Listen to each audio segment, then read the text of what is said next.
Buen día, estudiantes. Hoy vamos a comenzar a hablar el tema de plaguicidas. Como ustedes sabrán, hace aproximadamente 12.000 años o tal vez más, los seres humanos comenzamos con la agricultura. Esta práctica facilitó la producción de alimentos para el hombre primitivo, ¿sí? Y hasta el día de hoy es una de las principales fuentes de alimentos de los seres humanos actuales. Lamentablemente, gran parte de estos recursos debemos compartirlos con otras especies. Por ejemplo, los insectos, que consumen alrededor del 30% de las cosechas a nivel mundial. Según la FAO, toda especie, raza o biotipo, animal o vegetal, o también los agentes patógenos que sean dañinos para una planta o un producto vegetal, es considerado como una plaga. En nuestro país tenemos también plagas. Algunas, como las langostas o acrídeos en general, tienen un registro desde el año 1538. Les voy a dejar unos pequeños videos en los cuales distintas ingenieras, que son del SENASA y del INTA, nos van a explicar un poco sobre ellas. La manga de langostas básicamente es como una gran nube, un enjambre en la cual se mueve una de estas especies de langosta que se llama Esquistocerca cancellata, que es la langosta sudamericana o la langosta americana. Tiene una gran capacidad de dispersión, una gran capacidad de vuelo. En estado adulto tiene una capacidad de dispersarse hasta 100 a 150 kilómetros diarios. Y bueno, en este momento, si bien estamos en invierno, fueron moviéndose estas poblaciones desde Paraguay, Formosa y Chaco, básicamente dadas por las condiciones ambientales de estos días atrás, que fueron fuertes vientos nortes y bueno, y condiciones cálidas que las activan y empiezan a dispersarse. Bueno, en este momento estos insectos están en su fase adulta, con capacidad de volar, o sea, tienen alas, y están en cierta forma... En realidad deberían estar en diapausa, un poco más calmas, porque las temperaturas las frenan y generalmente quedan como escondidas. En este momento las temperaturas altas hacen que se muevan estas poblaciones y básicamente se terminan asentando buscando un lugar para reproducirse. En ese lugar es como que el adulto cierra su ciclo y termina poniendo huevo, que los huevos se ponen en el suelo, hasta que se da inicio a una nueva generación. En esas fases, cuando eclosionan esos huevos y en esas fases de juveniles, realmente es el mayor daño o el mayor impacto que tiene en la región donde eclosionan. En esa fase es una etapa ideal para hacer un control. Ya es más complicado controlarlas cuando están así en su fase adulta y moviéndose en grandes regiones. El programa que tiene SENASA es de control, monitoreo, vigilancia de esta plaga. Si bien trabajan articuladamente con los colegios de ingenieros agrónomos, con el ministerio, y en realidad el impacto que está teniendo ahora en pérdidas no estaría cuantificado. En realidad hacen mayor daño en otra etapa de su vida, aunque está en cantidad, hay tantos individuos que sí pueden dañar partes de un cultivo o partes de una huerta. En realidad se alimentan de cualquier tipo de vegetación. Hay una aplicación que se llama Alerta SENASA, que uno la puede descargar el celular y avisar en qué punto está, en qué zona la está viendo, para llegar a tomar decisiones articuladas para manejar esta ¿Cuáles son las enfermedades más comunes? Bueno, ahí... depende de la zona. Sí, en general hay enfermedades que son importantes porque son cuarentenarias, que para los productores que exportan es muy importante que no aparezcan en los cultivos, en la fruta, como la cancrosis y la mancha negra. Esas enfermedades se pueden manejar en el monte, pero la recomendación es que un monte nuevo se inicie con plantas libres de estas enfermedades. Después hay virosis que afectan. Esas enfermedades desde ya que no pueden introducirse en el monte junto con las plantas, por lo tanto las plantas de vivero tienen que partir de semilla certificada y de yema certificada, que sabemos que están sujetas a controles y que no están infectadas con virosis y viroides que afectan a los cítricos. Cada vez que pica genera que la fruta se caiga, genera podredumbres y obviamente se pierde rendimiento. Hay hay familias o personas que no cosechan nunca fruta por el nivel altísimo de plaga que hay de mosca de la fruta. Y el problema es su complejidad, porque no solo hay una especie, pero en el caso nuestro, como está Anastrefa también presente, y dentro de Anastrefa una serie de especies dentro de ella, entonces es como muy complejo poder manejarla, y esto genera mucho daño a toda la población en general, independientemente de si es un viticultor o si es alguien que tiene en el fondo de su casa una naranja. En el caso de mosca de la fruta, nosotros sabemos que partimos, a diferencia de otros lugares, con un complejo. ¿Qué quiere decir este complejo de mosca de la fruta? Que está presente Ceratitis capitata, que es una de las especies de mosca, Anastrefa, y dentro de Anastrefa hay varias especies que se están por terminar de chequear, pero ya sabemos por confirmación de gente de SENASA que está no solo Anastrefa fraterculus, sino algunas otras especies más. Y eso hace muy complicado el manejo de la plaga, porque son muchas, digamos, los tipos de mosca. Entonces, es su ciclo de vida. La hembra con el macho se aparean, la hembra con su ovipositor introduce dentro de la fruta, independientemente de la fruta que se trate, su huevo, y adentro esas larvitas empiezan a comerse la fruta. Cuando esta situación se dio, no hay insecticida ni nada que se aplique que se pueda salvar a la fruta. Una vez que la fruta ha sido ya picada por la mosca, sigue el ciclo, las larvas comen dentro, esto también genera la entrada de hongos que provocan podredumbres, el fruto cree que ya está maduro, cae al suelo para continuar con el ciclo de la plaga que sucede debajo del suelo. Esta larva o gusanito, que es más fácil como la gente lo entiende, se entierra debajo del suelo y este gusanito entra en estado de pupa para volver a salir como adulto. Y ahí nuevamente el ciclo vuelve a iniciarse, entonces la hembra con el macho se encuentran, se aparean, copulan y vuelve a suceder el ciclo consecutivamente muchas veces a lo largo del año y sobre todo en esta temporada que es época de... La plaga Lobesia botrana o polilla de la vid se alimenta de este cultivo y causa importantes pérdidas en la producción, ya que afecta la calidad de la fruta y favorece el ataque de diversos hongos patógenos que provocan la podredumbre del racimo. La polilla de la vid está presente en algunas zonas de las provincias de Mendoza y San Juan y se encuentra bajo control oficial en la República Argentina.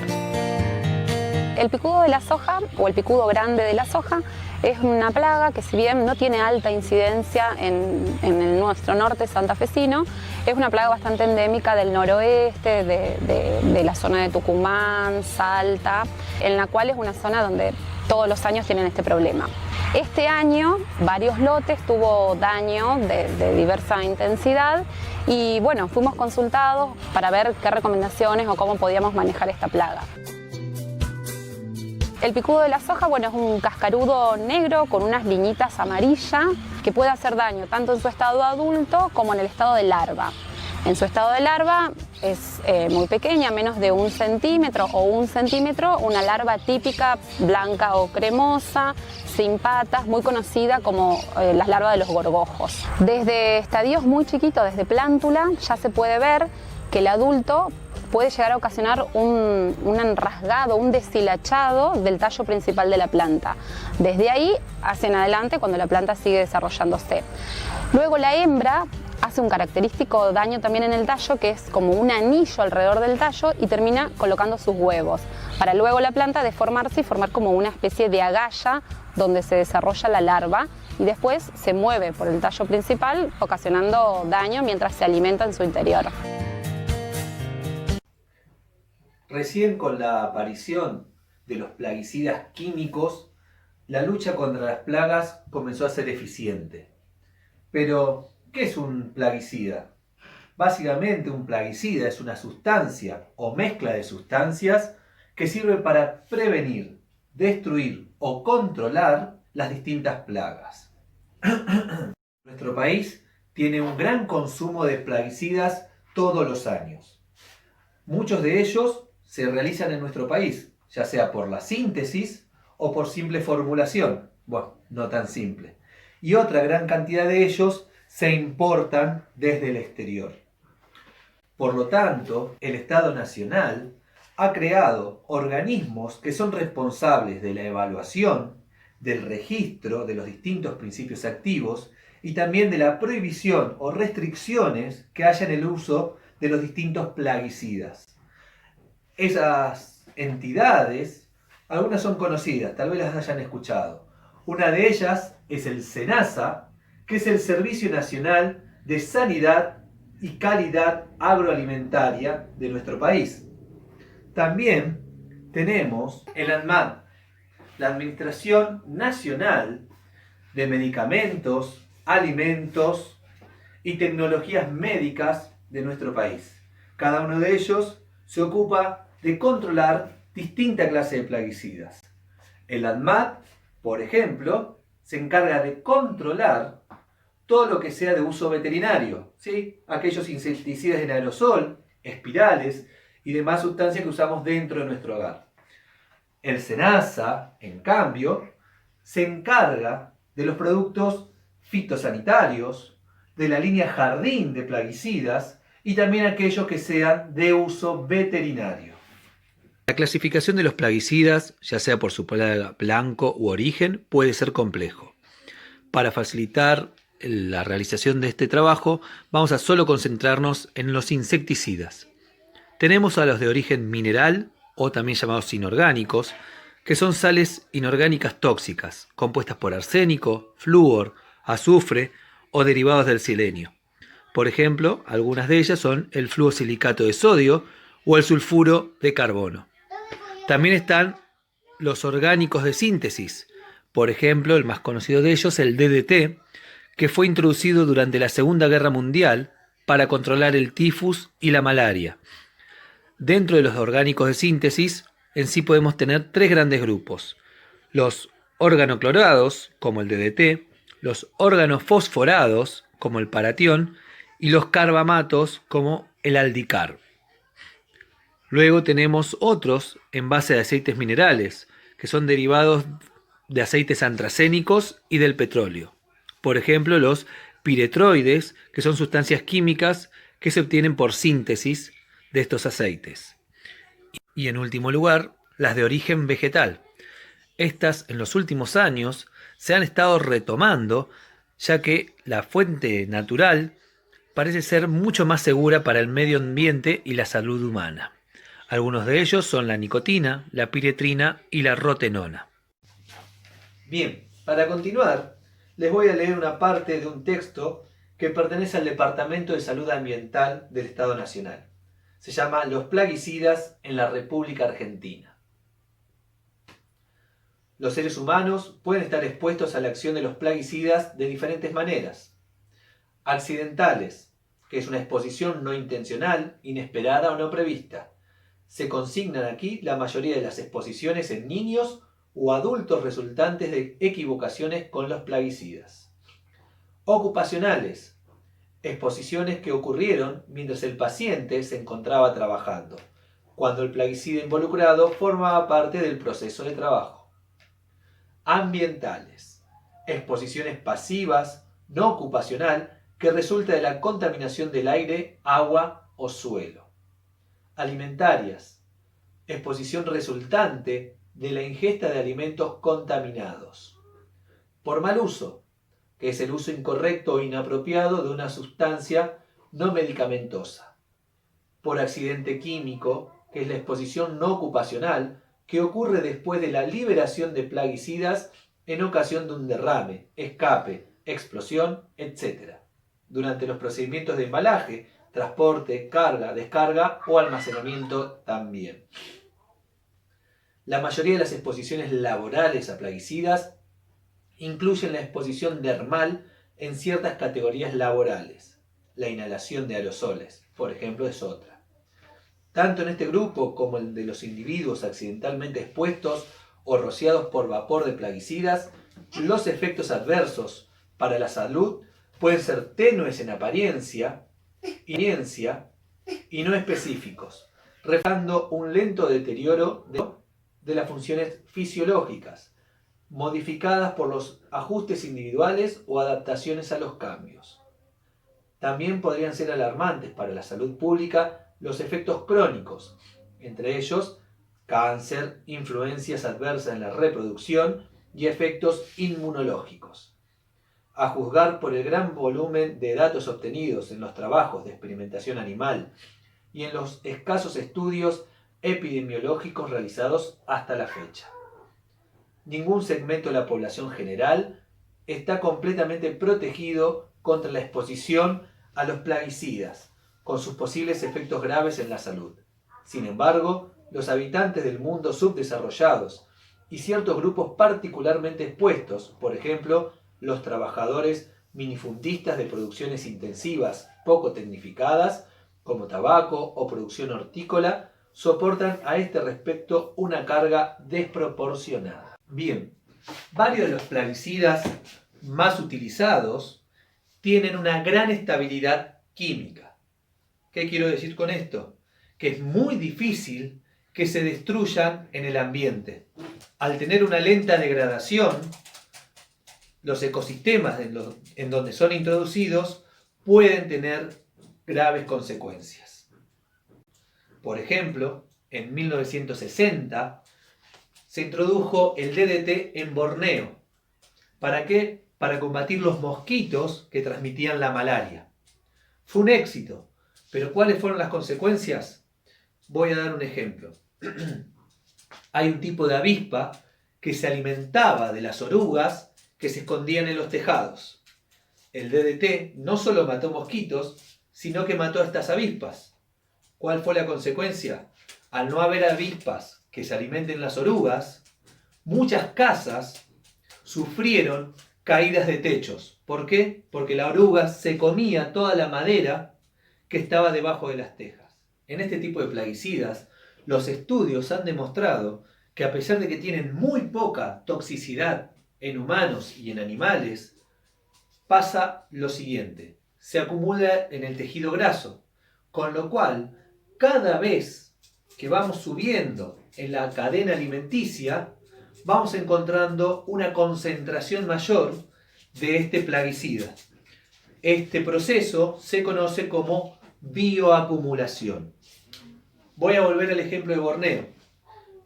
Cuando los mosquitos y otros insectos iban falleciendo por el DDT, ocurría que los lagartos los comían.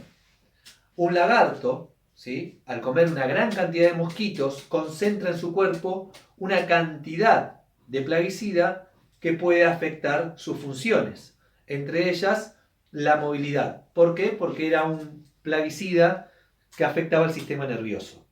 Los lagartos, al estar enfermos, eran presas fáciles para los gatos. Los gatos, al comer estos lagartos, también enfermaban. Y en el caso de ellos, también fallecían.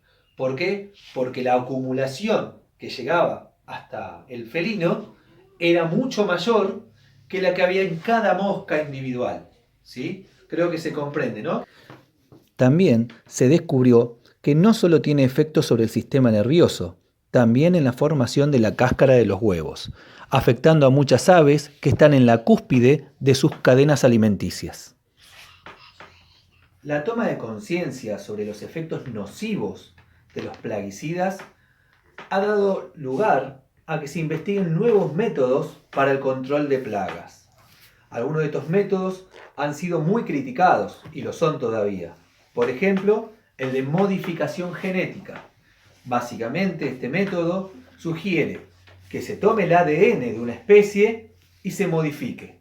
Por ejemplo, en el caso de que sea un cultivo, se lo modifica para que la plaga no lo reconozca o no lo ataque.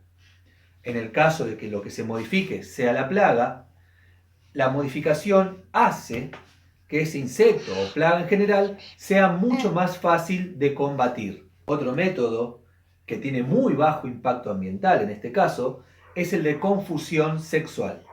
Básicamente se colocan cebos en los cuales hay feromonas que atraen a los machos y a las hembras por separado. Con esto se evita que se junten y se reproduzcan. Se utiliza en nuestro país muy comúnmente, por ejemplo, en moscas de la fruta y también en la polilla de la vid. La introducción de agentes de control biológico también es un método muy utilizado. En el caso de nuestro país y en la actualidad es controlado por el SENASA. Básicamente es la introducción al país de depredadores o de parásitos de una plaga específica. Por eso este método debe ser controlado por entidades gubernamentales. Otro método es la solarización, en el cual un suelo humedecido es cubierto por una capa plástica y deja penetrar los rayos ultravioleta. La biosolarización es una técnica que combina la energía solar y los compuestos que libera la materia orgánica para desinfectar los suelos. Esta combinación permite eliminar hongos, patógenos y reducir enfermedades sin utilizar plaguicidas. Además, promueve microorganismos benéficos e incrementa la vida del suelo. Estudios del INTA han comprobado que los suelos biofumigados pueden mejorar los rendimientos de los cultivos y bajar los costos de producción. También hay métodos que ya se conocían desde la antigüedad, pero que en conjunto con otros sistemas, por ejemplo, algunos de los que nombramos en el último momento, o también con el uso de plaguicidas, hoy en día tienen mucha mayor eficacia. Un método que se utiliza, por ejemplo, es la rotación de cultivo. En el caso de eso último, les voy a dejar un pequeño video donde se lo explica mucho mejor. Rotación de cultivos. Método que consiste en alternar siembras con distintas necesidades nutritivas en un mismo lugar durante diferentes periodos. De esta forma, pasarán varios ciclos para volver a plantar un cultivo por segunda vez en la misma parcela. La rotación contribuye con la estructura y la conservación de los recursos y nutrientes del suelo, así como para combatir malezas difíciles y enfermedades de las plantas. Mente ligada a la rotación de cultivos, encontramos la asociación de cultivos, una práctica agrícola que consiste en cultivar en un mismo espacio aquellos cultivos que se ayudan mutuamente. La tierra, el espacio y el agua son mejor utilizados en cultivos asociados, especies con asociaciones defensivas como la zanahoria y el puerro, que es eficaz para repeler moscas. Practicar la rotación de cultivos te ayudará a mantener la tierra fértil, con mayor potencial y cuidando tu inversión. Espero que el video haya sido de utilidad para la realización de las actividades de química. Para ir cerrando, voy a comentar que parte de la información se obtuvo del libro Química Medioambiental de Tomás Spiro y William Stigliani. También los videos que ustedes vieron y mucha de la información fue obtenida en los canales de YouTube del INTA y del SENASA. Desde ya, muchas gracias por haber visto el video.